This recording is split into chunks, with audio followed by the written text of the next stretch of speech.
Shalom Aleichem, everyone, and welcome to another edition, a very special edition of Shmoozing with Avi. Today, we are very privileged to have with us a guest that is one of my closest friends and associates and a child of Holocaust survivors who has written a magnificent book which I could not put down. I literally started reading it, and within 2 days I was done because I could not put this book down. It was just released a week ago by Post Hill Press, and this book is called The Letters Project, A Daughter's Journey by Eleanor Reissa, our dear friend.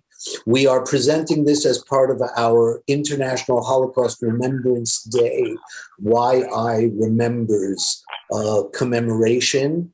And I thought it was very important that we introduce you all to this incredible book. What can I say about Eleanor Reissa? Eleanor Reissa and I have known each other for many years. She is an incredibly talented actress who has been on Broadway and off-Broadway and in regional theater all over the country.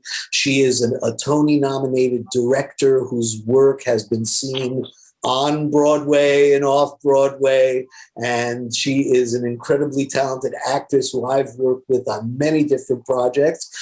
As a director and a collaborator, we just did our Joe Papp at the Ballroom project last month, and it was incredible, an amazing experience. She's an author, she's a playwright who's written a booklet of plays, many of which deal with her own experiences as a child of Holocaust survivors. And so she and I share an enormous amount of joy and pain.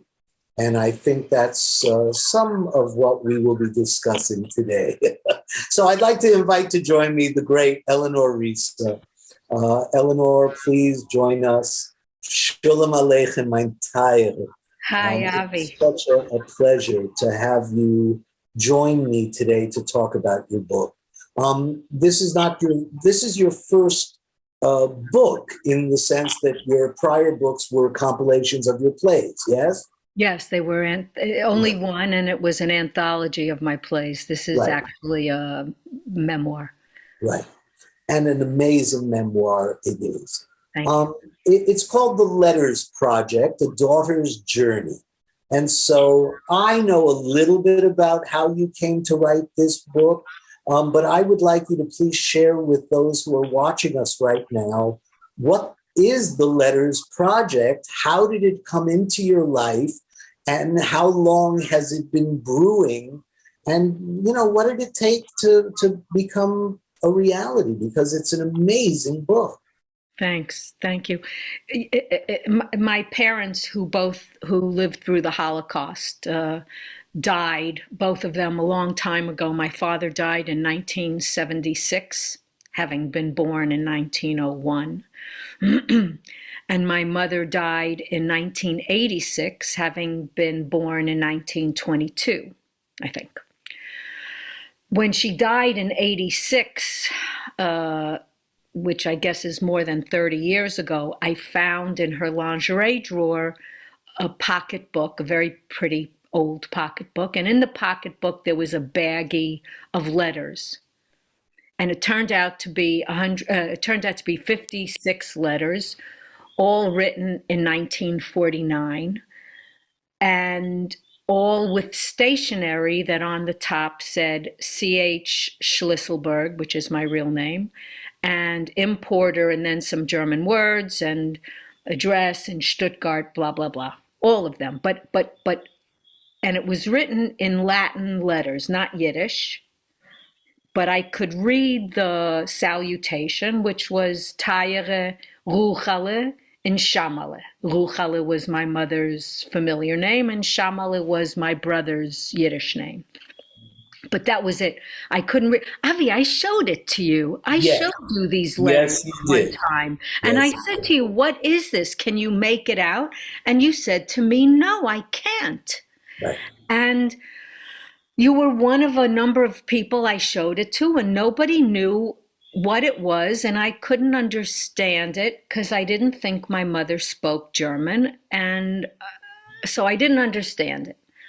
But there were too many of them, and I didn't know what to do with them, so I put them in my own lingerie drawer, in the baggie, in the purse, and once in a while I would look at them. How many letters were there? 56. 56 beginning like August 14th, 1949, and ending January 13th, 1950, which ironically or not was the day I went to Germany, but in 2018. Right. So I can't do the math at this moment. And all the letters were written by your father to your mother and your brother. Yes. He was not my father yet. I mean, Right. they were dating. Right. And my mother got her visa before he got his visa. So she came here, and he was, I would say, stuck in Germany. But he was at home in Germany, is the other kind of info. I mean, he hat sich gehalten, you know, he felt himself very German, even though he was Polish by birth. He was in Germany. I learned later during this process that he went to Germany in 1918 when he was like 17 or 18 years old, at around that time, and remained in Germany all of his days until he came here. I mean, if we take the little sidestep to Auschwitz, Right. Just a little side trip, A little detour. a little detour. Yeah. Yeah. So I had these letters. I didn't know what to do with them, and then in 2017, I got Indecent. I did this play Indecent on Broadway, and A, it brought me in some money, and B, it put me into a world with Tony winner Rebecca Teichman and Pulitzer Prize winner Paula Vogel and Tony winner producer Daryl Roth. So I was all of a sudden in company that made me feel like Efshech ben Epis, that perhaps I too have some worth, which was always a bit of an issue for me. So I decided to have the letters translated in 17. But it's not so easy like it sounds. And I didn't know, I turned to YIVO, I turned to the Leo Beck organization. It was really expensive. I'm really disorganized, and I just couldn't get it together. But I thought, do I know anybody? And I realized there were people in Germany that I knew who might have spoken Yiddish and German. And I found this woman, Yeva, and I began with her. She lived in Berlin, and I can read you a little bit of that first letter just to give you a taste, perhaps. And so this is what she sends me. You know, I give her a Xerox of these letters, of 10 letters. Let's see what she can do, blah, blah, blah. Here's some money. And I get the first one in my email, and it says, 14 August 1949, my dearest Ruchalin Shamale. Although I have not received a letter from you, I am writing to you nonstop. I understand that you have your hands full until everything is in place, but please realize how very happy it makes me to read some words from you, my love. As to my coming to America, I can only tell you, my darling, that I would fly to you if I only had wings.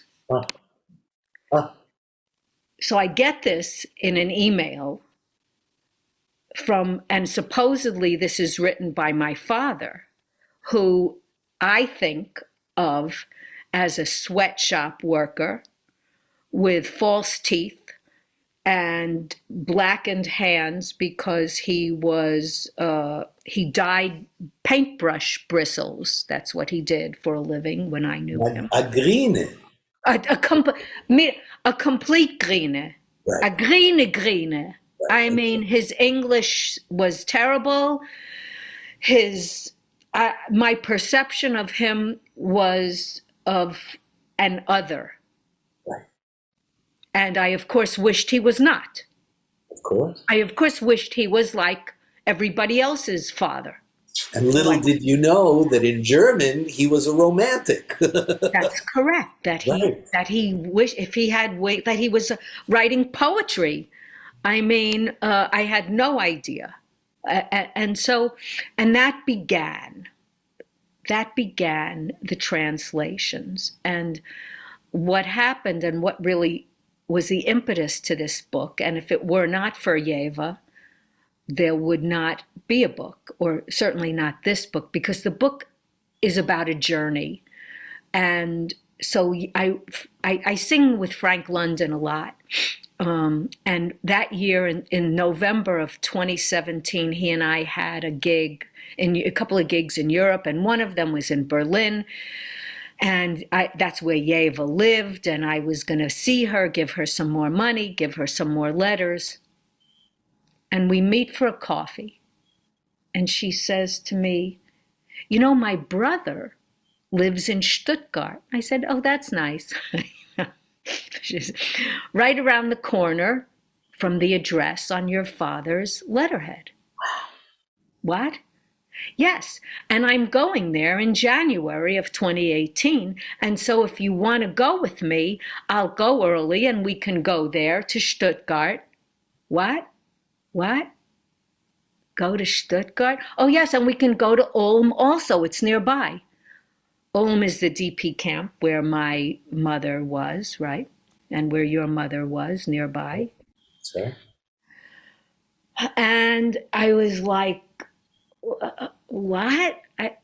Go to Stuttgart? Go to Ulm? And you know, and I'm like, what for? What's there? Is there anything there? Isn't everybody dead? Is there anything? You know, I mean, I was so uneducated, and I so content in my lack of knowledge, Avi, right? I mean, what I knew was enough. I thought I knew enough, and I thought there's nothing more to know. This is what I know. They were in Auschwitz, they were in Ulm, they were in Uzbekistan. This one died, that one died. I mean, what, you know, like. No. But you know what? There is one important element that I think I'd like you to share with us. And I know the answer, but I'd like you to say it in your words. Before we go on with your journey into the letters, so your parents did get together. I mean, your father did end up coming to America. He ended up marrying your mother. You were born, but then what happened? Yeah, but it was a bad idea. Not to have you. You were a great idea. I was a good idea, but it didn't work. Their marriage did not work. By the time I was 6, they were separated. Neither of them remarried. Both of them had lives, I say in the book, was me wünscht auf a Säune. They had lives you would wish on your enemy. Both of them. Which is, you know, I don't have such a life. I don't have such a life, but they. Neither do I, right. They had lives you would wish your enemies to have. And those are the ones my parents had. So why first of all, I mean, there were so many questions already, right? So my father died, they divorced or separated in 1958 or something like that. My father wrote these letters in 1949. My father died in 1976, and my mother didn't say to me then, I have these letters from your father. She didn't say anything. She dies in 86. And it's like, what are you doing with these letters, first of all? And then it takes me 30 years more. Look, we can ask questions about them. Why did she keep it? And we'll never know the answer. But you can say to me, what took you so long, kiddo? What was the nature of their relationship after they divorced, after they separated? A check once a month. Right. So it's not like they were getting together. No. Right. But you would see, and I would see my father every Sunday. I would see him every Sunday, not willing, by legislate. I was legislated to see him. It was part of the divorce agreement that I had to go. I didn't always want to go, Avi. Right. And you didn't know about the letters. No, not until she died in 86. Right. So he never mentioned the letters. She never mentioned the letters. She dies. You're going through her stuff. And there are letters. And there are letters that I can't read. And you can't even read. And I looked at them and I couldn't read because I'm not fluent enough in German to understand enough. So, okay. So 30 years go by. The letters are sitting there. No, and it's not your fault because how would you know? Well, I learned so many things in the writing of this book. Right. You know what I mean? And in a way, the book is, you learn while I learn. Like the reader learns as I learn. As I get the translations, you get the translations. As I learn this information, you learn this information. And so it is a bit of a journey and a bit of a mystery because we don't really know what's going to happen. And that's why I couldn't put it down.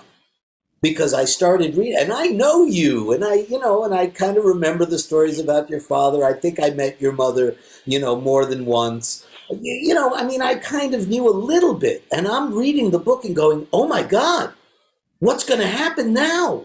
And I could not put the book down because I started learning about you, and I started learning about your story, and it was so gripping to hear these stories about these human beings who went through this extraordinary experience, tried to make a life, and I knew the outcome of that too. And you share it with us as readers. So please continue. So now you've got Yeva, and she's starting to translate a couple of the letters. And she says, you want to go? Let's go to Germany. I'll take you. And I think, why? First of all, it's going to cost me money. Right. Always, the first thing. First of all, it's going to cost me money. And then while I was trying, and it was in 2 months, I meet with her in November, and she's going to Stuttgart in January. And then I get a phone call a few weeks later from a friend of mine who's a writer and a teacher at Bar Ilan, and he owns a little beautiful boutique hotel in Akko in Israel, and he wants to turn it into a writing residence for a couple of weeks. And he calls me and he says, hey, you working on anything? Because you can have 2 weeks in my hotel, all expenses paid, except you have to get yourself to Israel. And I say to him, well, what are the dates? And the dates are 2 days after Yeva leaves me in Germany. Amazing. So at that point, I decide, okay, all right, I'll go to Germany, I'll go to Israel, and let's see what happens. Right. The universe is basically saying, Eleanor, you got to do this. Yeah. And my expectations were zero. Well, I have photos from my parents in Ulm. And I think, okay, I'd like to go there I'd like to find the place where they took that picture. And I'd like to maybe I'll go to his address on the envelope. And that's what I'm thinking. like that's the level of my imaginative historical vision. But Frank London had introduced me to a friend of his, a friend and booking agent, Lutz Engelhardt, who was interested in this project, as Yeva was interested in this project. And so Yeva knew my parents' birth dates and place of birth. And Lutz said to me, listen, I would like to help you. If I know people in Stuttgart, he says, and I know people, I had mentioned to him this town of Ludwigsburg, which my father writes about in his letters. And he says, Ludwigsburg, I know Ludwigsburg, I know people, and so he hooks me up by email with a fellow in Stuttgart who proceeds to create an itinerary for me. For the 3 days that I will be in Stuttgart, I'm going to be in Ulm with Yeva for 2 days. And that's what the book is about, kind of. The book is about this itinerary and where we went, Yeva and I, as well as what we found in Stuttgart, which included the daughter of my father's friend, which was, I didn't even know how to, I wasn't even looking. So the book was just, things fell from heaven into my lap. And Right. And what I was going to say is what people will learn and discover on your journey is that every person who suddenly came along opened up another door. So now there's an archivist who's finding all these documents that your father had written and done and said, and all the people who your father wrote about, his friends, suddenly they show up and their kids are part of tell us more about the discoveries. Because that, to me, is what was the most gripping of the whole thing. It was so much, so many. It was so much. But for example, when Yeva and I were in Ulm, we went to the DP camp, which I didn't know would still be there, and was, and that already laid me out. Like there was a picture, I had a picture of my parents in front of what I learned was the DP camp. I didn't know what it was until I stood in front of it. And then there I am standing in the same place that they stood in front of and then we went inside and that was, that's like a surreal time travel where you imagine, that's where my imagination really went to work. And I thought to myself, Dayenu, dus geniek van mir, ich bin du, it's enough for me. This is why I came here, and I came here to be in this DP camp, and I can hear them and I can feel them, and I'm good. I'm good to go home now. Let me take a half a minute to explain to those who don't know what a DP camp is. It's a displaced persons camp. And after World War II, there were thousands of these camps all throughout Europe where people who were coming out of the concentration camps, people who were coming out of their hiding places, people who were coming out of the forests, people who were, just displaced because of the war, people like my mother and my grandparents who were escaping from Polish anti-Semitism after the war, and they walked all the way to Ulm, Germany, where there were actually 4 or 5 different camps within the American zone. My grandparents and mother were in the Hindenburg Kaserne camp, where there were 1,000 Jews. But these DP camps lasted for 4 years, and all of these refugees and survivors were given an opportunity to somehow come back to some semblance of life. And the fact that you have photographs and the fact that you have these letters are an extraordinary window into a period of history that really is not taught very much. There are very few programs that discuss that historic period between 1945, the end of the war, till 1950, when the camps were basically disbanded. And that, to me, is one of the most important elements of your book and some of the work I'm doing, which is bringing back this important period of history. So now you're there. You're in the camp. You're in a spot where you have a photograph of your mother and father, and you're standing in the same spot, which already is bringing tears to my eyes. Then what happens? Well, I mean, Yeva had set up a meeting for us with the rabbi, with the local rabbi, who is a Chabadnik from Israel, as it turns out. And the synagogue is a relatively new one because the old one was burnt to the ground on Kristallnacht in 1938. So Yeva had mentioned that he didn't know anything about, but I still wanted to meet him. And so we met him, and he said, you know, the information you're looking for is in Stuttgart at the Jewish Community Center there. There's a woman there, Mrs. Walsche, and you should contact her. And I said, okay. And how do you know, I take out my phone, Yeva takes out whatever, a phone or her pen and paper. And I say, how do you spell that? And he says, Warschcher.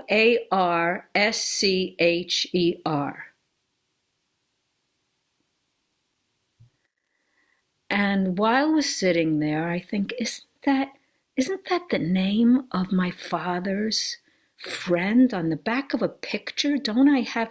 And isn't there a friend in the letters that Yeva and the other translators, sometimes they spelt it Washerwc, you know, because it was script and it's a name and you don't know how to, what's the name? I don't know. So I'm a little bit, you know, my head is rattling a little bit, and we go outside. We finish with him. He's a very nice guy. And I said to Ava, did you catch the name of that? And she said, I don't know. Yeah, Walsche. And I take out the thing. I show her the photo. On the back, it says, in memory of our time in Schwarzwald, Josef Walsche,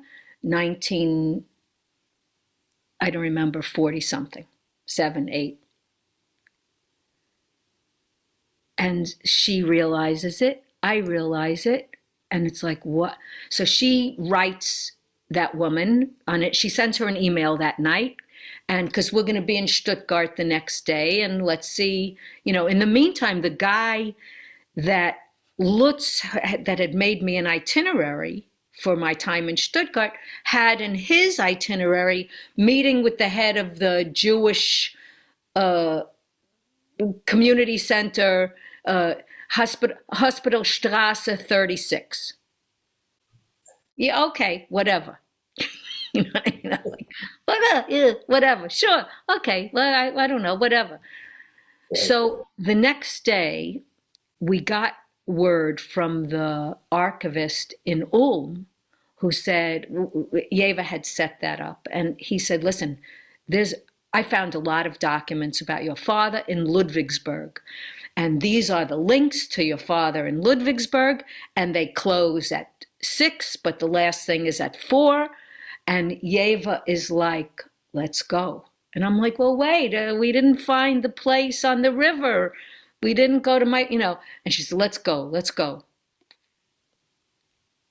Of course, she was right. She understood. I didn't understand. So we get to Stuttgart, and and we leave our luggage in the Hauptbahnhof, in the main train station, and we're going to go to Ludwigsburg to this state archive.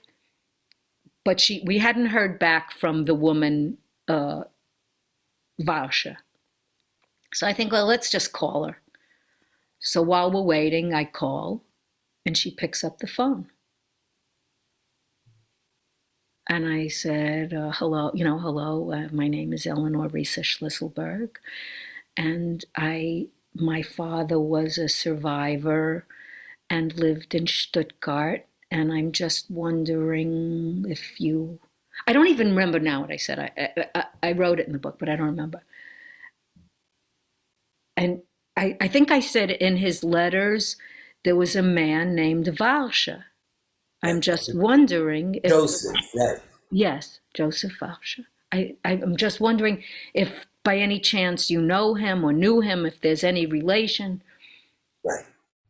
He was my father, she says. Oh my God. I mean, yeah. He was my father. My father's best friend. This is his daughter. So, I was kind of flabbergasted and beside myself. And I said, well, can I come see you? And she wasn't so into it. I said, I won't stay long, so we made an appointment for the next day. And she said, how old are you? I said, 64. She said, me too. When's your birthday? She said, May. Me too, she says. And that was kind of that for the phone call. I was going to see her the next day at 9 a.m. I was going to go to Hospitalstrasse 36. And then Yeva and I went to the archive place in Ludwigsburg, which is that city is all over my father's letters. I, of course, didn't know anything about Ludwigsburg.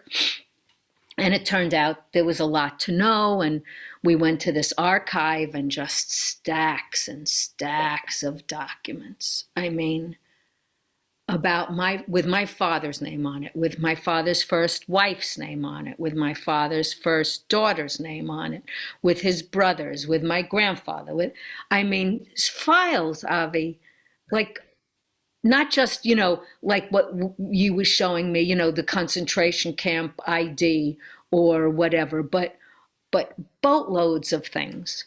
Okay. But all in German. So I had to sit with Yeva and go over one paper at a time of hundreds of papers. And so, and that was the third day. Day one. That was like day one or day two, you know what I mean? Right. And so it was just, everything was too much. So it's a book about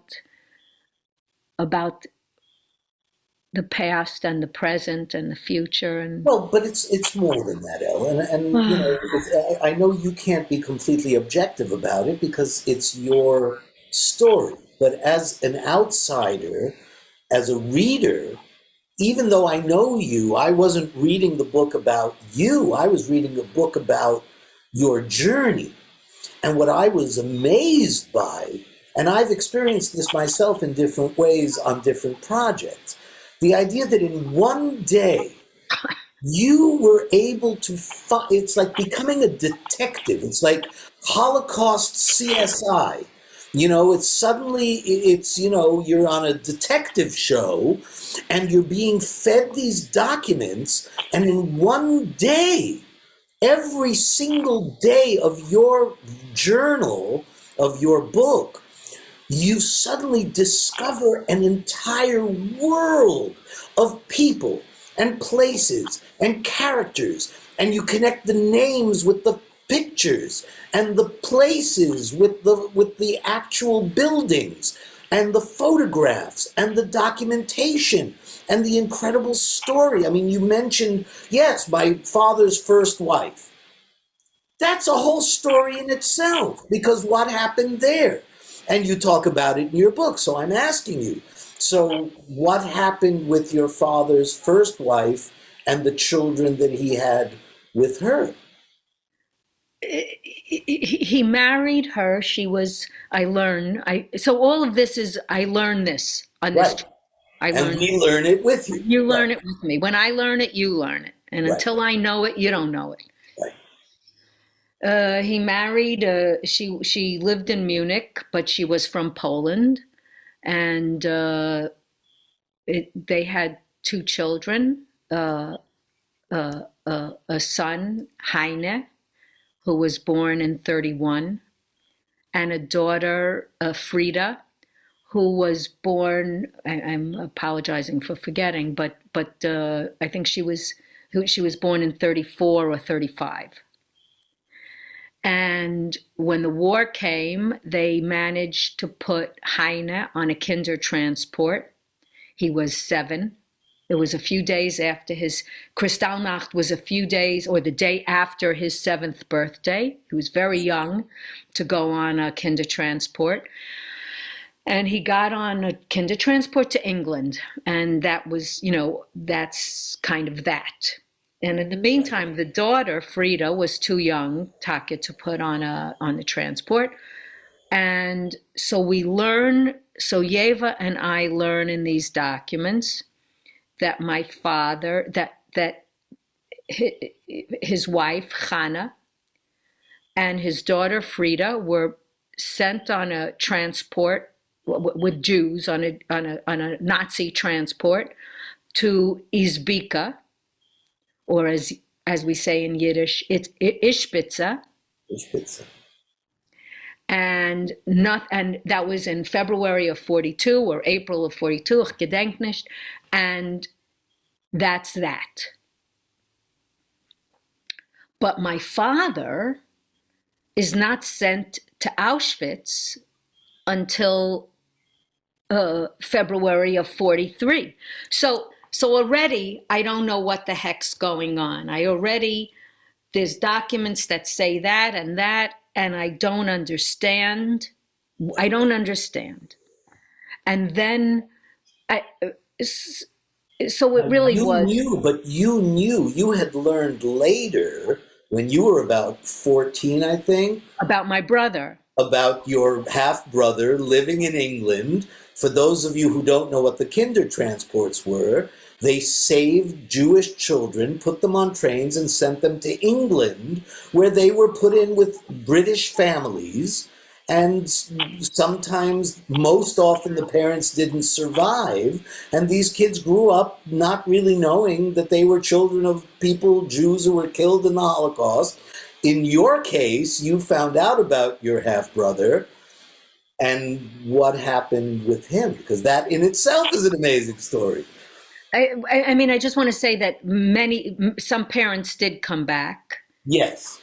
Some parents came back, and some parents, and my father came back. Right. But and what happened? Well, I mean, my father, so if you think about it, the 7-year-old boy was sent to England in 1938, and my father couldn't get a visa to go to England to fetch him until 1948. So now the boy is 17 years old and speaks no German or Yiddish, has been living with a very nice family. And when my father went to get him, to bring him to America, the boy didn't want to go. And my father did not force him to go. I don't know if he could have, but he didn't. The boy pleaded with him to stay, and my father allowed him to stay. And which you've written about in your play, The Last Survivor. Yes, and that information about my brother in England basically came from my brother. He would tell me what happened from his point of view. And in the plays, I was able to imagine it. And that was, I didn't really know the truth exactly, whatever that is. But I did create a kind of dramatic situation for them, which was plenty dramatic on its own. So I'm not sure where I am. So you're learning all of this stuff. Yeah. You're discovering documents. You're finding the places. So now you're finding more and more, and every day is like a year. Every day becomes its own encyclopedia of information. I mean, the information overload to me is like the extraordinary part of your book. I don't even know how you begin to process this. I don't know either. I didn't sleep really the whole time I was in Germany, which was only 5 days. I mean, that's the other kind of. I got there Sunday and I left Friday morning. So it was, we were in Ulm for 2 days and Stuttgart for 3 days, and that was that. And and so and then there were all the letters. I mean, it was so, and I'm such a disorganized person, Avi. You know what I mean? I'm not. Some of the letters I had translated twice because I forgot that I had them translated once. But in the book, you say that was actually a good thing It because was a good. the secondary translations were more informative and more poetic in a Yeah. way than the original translation. Yeah, yeah, yeah, yeah. It was, yeah. So So I guess so. The question then remains. So now you've got 5 days in Germany, and you've collected this mountain of information. Your head is reeling. I mean, and I can only imagine because, and again, I've now read the book, so I can speak to how it affected me. The idea that you're standing in front of a wall that has the names of your family as people, kind of like the Vietnam Memorial. Tell us a little bit about the places, the suitcases, the statues.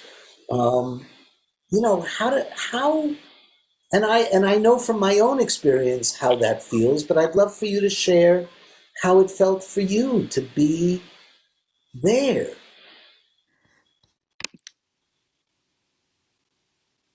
I didn't know where I was, Avi. Yeva and I, our first day in Ludwigsburg, which was day two. So, um, we had left our luggage in Stuttgart, and we had done research. We spent the afternoon at the archive, and we hadn't gotten out of our chairs for 4 or 5 hours, except to go once to the bathroom. And we hadn't eaten all day, and it was nighttime, and we wanted to eat, and we didn't know where to go. And so we started roaming around, and all of a sudden, we're roaming around, and we see there are suitcases, like somebody left a bunch of suitcases, and it's sort of dark out. We walk there. What is it? What are we doing? And the suitcases look like brown leather suitcases, and they look like they're marked in chalk with a kind of date. Well, we realize that we walked into a Holocaust memorial in Ludwigsburg. We just happened on this night, Manishtana Halayla Hazeh, we happened on this night in onto this where the Ludwigsburg synagogue had been burnt down on Kristallnacht. This was now their memorial to the Holocaust, or one of them. And that's what we found by just wandering. It was like we were being, like there was a Holocaust Svengali that was taking us to things. And part of also what I didn't include was that there was a report, there was going to be part of the itinerary that a nice man, Hardy Dieter Huber, had prepared for me in Ludwigsburg, in Stuttgart, included, would I mind if a reporter came along with me? because she had gotten wind of that I was coming, and she had to do an article for the Stuttgart Zeitung for International Holocaust Day. This day, January Yeah. 27th, I just don't know. That was 18. Gedenk nicht. It was 18 or 19. I'm so confused. But it was on that. So she wanted to do an article. So she was going to follow me around, which I thought was, oh, great. Press. Right. I thought, oh, good. Press for me. Good. I didn't really understand. I didn't think that, first of all, it's not press. She's a reporter. Second of all, I didn't think, am I going to be broken here? Do I really want a reporter with me? Do I really want to expose my family? I don't know what I'm going to find out. Do I want to? I didn't think I was going to find out anything. Sure, come along. What do I care? Good idea. This is my better side. I mean, what do I care? And why are you even interested? Because what's to know? What, A couple of pictures, a couple of letters, and the story. Yeah. Right. So there was a lot. So there was a lot going on all the time, and of course, I wished she was not there. Turns out she's now my good friend. Right. And it's very important that she was there. And it's very important that she was there. Right. We could go on for hours. Yes, Unfortunately, we have a limit. Thank goodness we have to stop. I do want you to tell us very quickly how the book continues, because after you left Germany, you had this mountain of information. You've been keeping a journal, I guess, of some kind, and now you go to Israel, to this beautiful hotel in Akko, in Acre, and it's a 2-week, all expenses paid, where you can now do what? Well, I thought to myself that I would take all the letters and I would tape them to the wall and I would look at them. So I learned that you can't tape to decomposing ancient stone. So anyway, lo chashuv, didn't matter. But what happened there, so Yeva and I, there were all these documents. So Yeva found 30-page document that my father had given testimony in 1967. Right? I'm alive, my parents are divorced, and it had to do with restitution, with Wiedergutmachung. And in order to prove to the Germans who were trying to make life better with cash for what had happened, they wanted the survivors to tell their story, every aspect of it. What's your medical history? What's your psychological history? What happened to you during the war anyway? What did you do? So here's these 30 pages. And can you prove it? And can you prove it? Right. And can you prove it? You don't have an iPhone, you know what I mean, to take pictures of receipts or anything, right? Can you prove it? So when I left Germany, I gave 30 pages. So there's the letters, there's documents, and then there's 30 pages. So I give Yeva 5 pages. I give Tina Kinderman, Frank's wife, a couple of pages. I send Lutz a couple of pages, the other translators. So now I'm in Israel, and the pages start to come back. And that made me almost forget the horror of Germany, because this was now new horror about my contemporary father, my father in the past and in the present, and him recounting who he was and what he did, including, but not limited to, his wife and daughter, not limited to Auschwitz, and why he did not go with his wife and daughter in 1942, but instead managed to stay out of the transport for a whole year after that. He managed, and he says how he managed. Okay. And then he talks about the train to Auschwitz. And, as much as you and I and so many people have read about the train to Auschwitz, and I knew that my father went to Auschwitz, I didn't really imagine my father in Auschwitz. I mean, I didn't really imagine my father on the train. I didn't imagine, I didn't, I don't know. I don't know how he got there. Well, now I know. Now I know how he got there. Now I know where he was, on which bunk. Now I know what he ate, the beatings that he got, the hangings that he saw, how he managed, in his opinion, to not die and to live. I know now, and whoever reads the book will now know. I was going to say, and that again is why this book is so important and so well written and so gripping, because and again, you're right, you and I share that. My father, I think, was in Auschwitz at the same time as your father was. And so they may have experienced very similar things. But I didn't know until I saw my father's testimony for Spielberg. Stories I'd never heard, things I never knew, how he managed to survive. And so with your book, you get to find, and again, this is why I couldn't put it down. It's like I was watching you get a 1,000-piece puzzle. Yeah. And literally put the pieces of the puzzle together and watch you and follow you being able to make some kind of sense to things that you didn't know. And that discovery is what's so brilliant.